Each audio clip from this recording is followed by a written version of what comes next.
Hello everyone. Today in this video I'm going to discuss about section 163 of the Companies Act 2013 that deals with the proportional representation for appointment of director.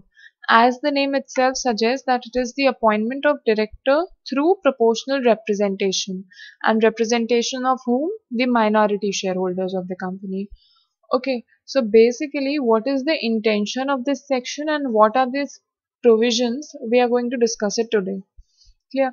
Many of the students just mug it up section 163 because it is very small section and do not actually understand what does it mean and why is it introduced, or why it was even there in 1956 Act and why it is still there in 2013 Act.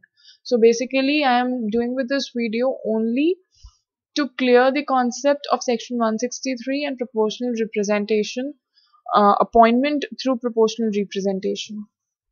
Okay, so let's move forward and see. So, why is this proportional representation to appoint any director actually, why is it introduced?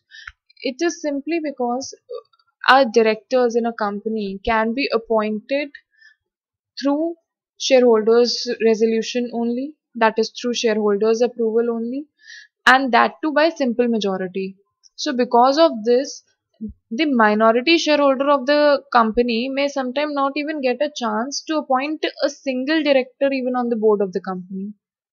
Correct, because they are the minority shareholders, so there could be possibilities that their candidate could not be appointed in the board of directors of the company because the appointment of director is done by the shareholders, no doubt, but through a simple majority. Okay, so in order to give minority shareholder their say, this section is introduced. However, this section does not mandate any company to appoint its director through proportional representation. It is upon the discretion of the company only. If they want, they can give this opportunity to the minority shareholders or to the shareholders in general to appoint the director through proportional representation. Now, what is this proportional representation and how these directors can be appointed? What are the conditions when a company requires its director to be appointed through proportional representation? We'll be discussing it. So, so the rationale behind this section is clear. Now, section 163, it simply provides, I'm just giving you the gist before reading the bare act.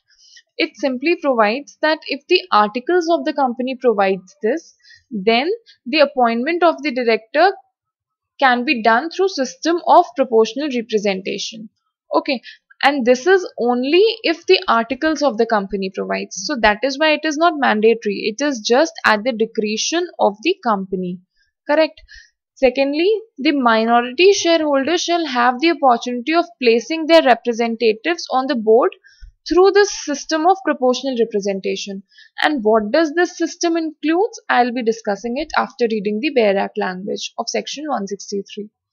Clear? So first of all, it is simply mentioned that if the articles will provide, then only a company needs its director to be appointed through proportional representation. Clear? Now let's move forward. So, Section 163 of the Companies Act provides that notwithstanding anything contained in this Act. So, the starting line is saying that notwithstanding anything contained in this Act. Wherever anything contrary to this is written in the Act, then that would not be applicable if this section is getting applicable. Correct? So, which is the overriding section? Section 163. Because why? It is having notwithstanding clause. Okay, let's move forward. The articles of the company may provide for the appointment of not less than two-thirds of the total number of directors of a company in accordance with the principle of proportional representation.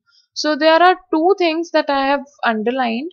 First of all, it says that if the articles of the company provide, okay, and it is not necessary that all the company's articles should provide it. Why? Because the term may is used. So may is not mandatory thing. If a company wants, then it can provide in its article, and if it doesn't want, then it is no compulsion in the act. Correct?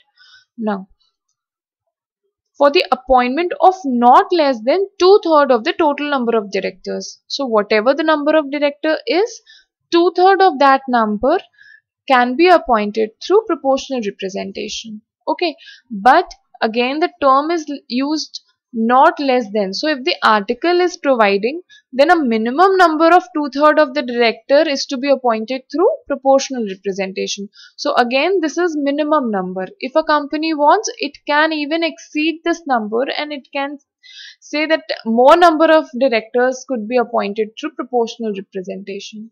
Okay, so now, in accordance with the principle of proportional representation, whether by single transferable vote or by system of cumulative voting or otherwise. So now here, what I said was, what does proportional representation includes? It could be either by single transferable vote, it could be either by cumulative voting or any other method. The only objective is that there should be proportional representation of the minority as well. Okay, so now what does the single transferable vote and system of cumulative voting means? I'll be discussing it in my next slides. Okay, now, and such appointments may be made once in every 3 years. Now again, there is a term which is used, may. If a company wants, then it could be made in once in every 3 years. It is again not mandatory for the company.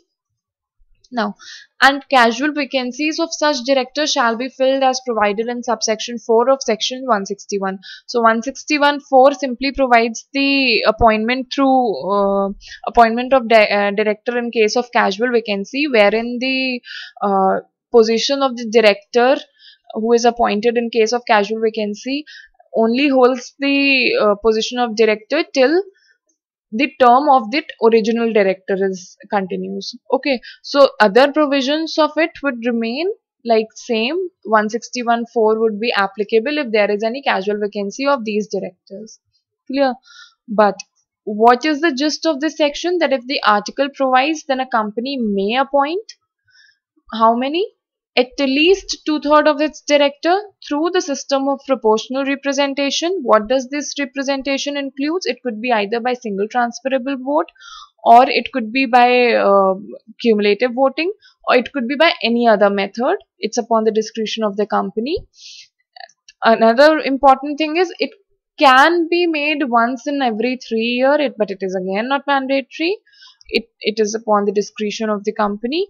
And if any casual vacancy arises, then it would be dealt in the same way as it is mentioned in section 161 subsection 4. Okay, so now let's move forward with this. Now, there was a notification on 5th June 2015 which actually provided the exceptions on which this section 163 would not be applicable. So what are these exceptions?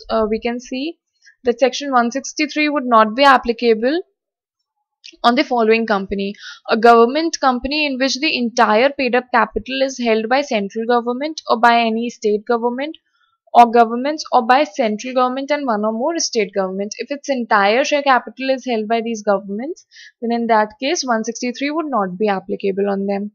A subsidiary of the government company referred to in A, in which the entire paid up share capital is held by that government company. So it is basically talking about the wholly owned subsidiary of the government company which is mentioned in the section A. Okay, so sorry, in the clause A. Okay, so now this was introduced afterwards through the notification which was dated 5th June 2015. So let's move forward. Now, basically this section is actually a very good section in terms of giving the minority shareholder an opportunity to appoint their candidate as the director. However, everywhere they have used the term may, and there is no compulsion on the company to do so.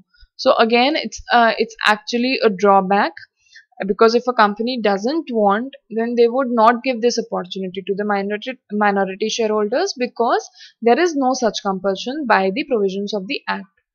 Now, again, important thing which is missing in the act is what is the meaning of single transferable vote and what does cumulative voting means. So in general parlance, what does it means? I am explaining it. However, it is nowhere defined in the Companies Act. So it is upon the discretion of the company what meaning they allocate to these terms. However, in the absence of any definition mentioned in the act, the general definition is referred to. So I am discussing that. So now, in case of single transferable vote, what does this mean? Basically, all the numbers of candidates who are standing for the post of the seat, that is for the post of the director, their name are written on one ballot paper, and every voter has been allotted with one single vote. Okay, and they have to write their preferences in front of the name of the directors.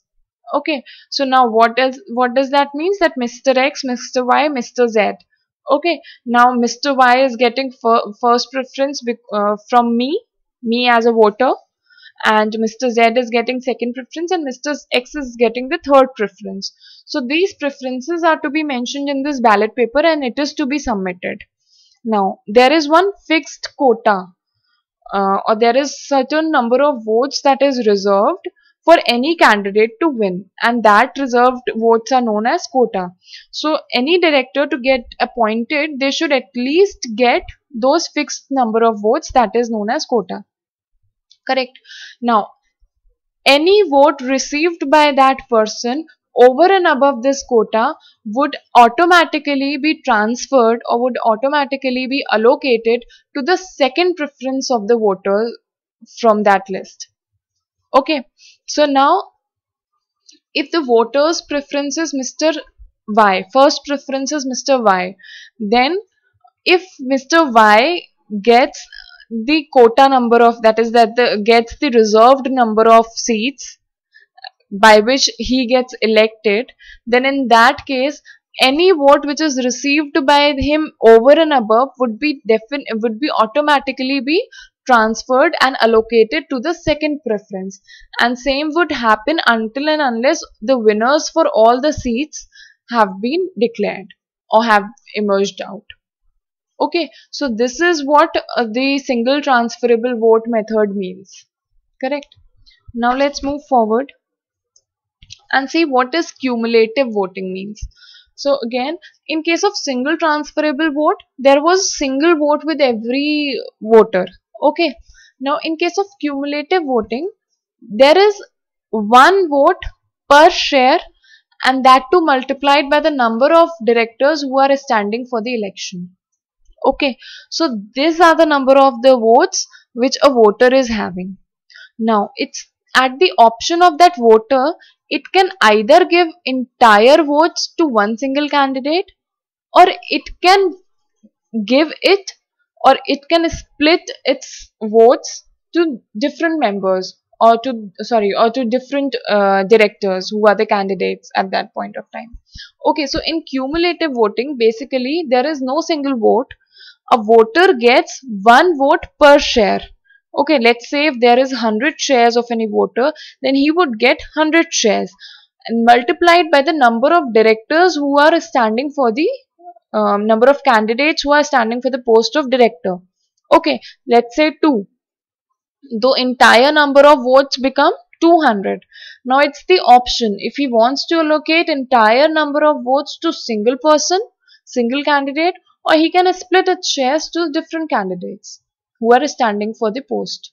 Okay, so this is how he gets multiple options and he can split those shares, or if he wants, he can allocate its entire vote to one person. Okay, so this is what is known by the cumulative voting. So this is again a very small section, but many a times I have seen that the student only mug it up and go to the exam because maybe this question arises from this section or not. But the thing is, the concept should be clear. Once we are moving towards the corporate world, we should actually know what this section means. So I hope I have made myself clear with this section. And if you have liked my video, then please like and subscribe. My YouTube channel is PH Webgam Videos. Do not forget to share and comment on this video, as your comments are valuable, so please do. Thank you.